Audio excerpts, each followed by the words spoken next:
I do want to ask you, though, I think, a question that is on the minds of a lot of people who do care about this issue before we move away from guns, which is this. The president has proposed both a ban or a recategorization of bump stocks, and also that those teachers who choose to carry, who have a concealed carry permit, or who have a military background, et cetera, there are more than 16 million Americans with a concealed carry permit, that they ought to be able to carry in the classroom. What do you... I think we can tell what this audience thinks about that. What do you think of that idea? Look, I think it makes perfect sense that if teachers want to exercise their right to keep and bear arms, that it will only make schools safer. I don't think you should make teachers do that, but if a teacher is comfortable and wants to be prepared to defend himself or herself, that's a good thing. And there's also...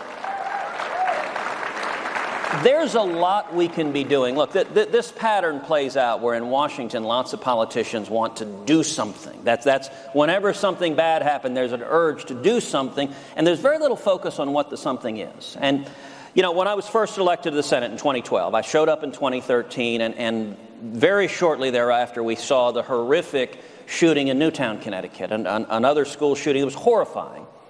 And Republicans were falling all over themselves, scared, and you had Chuck Schumer and Democrats saying, now we're going to pass massive gun control legislation. Well, we beat that, and I was a brand new baby freshman senator and happily led the fight against it. But we didn't beat it with nothing. We beat it with an alternative, which is I authored legislation that was known as the Cruz legislation.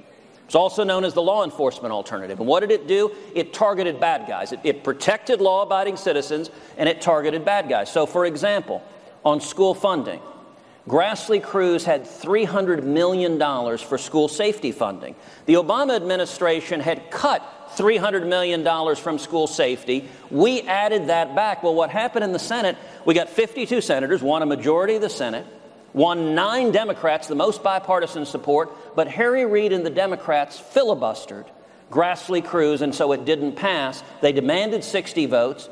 If that $300 million of school safety funding had been there, that might well have resulted in an armed police officer at the Parkland High School, which could have made a difference in terms of intercepting that crazed madman and stopping him before he murdered those teenagers. This is a question not so much about guns as government competence. Yeah. One of the lines that we use a lot at the Federalist is consider the possibility that we are led by idiots. And it's more than a possibility. Talk to me for a moment about our nation.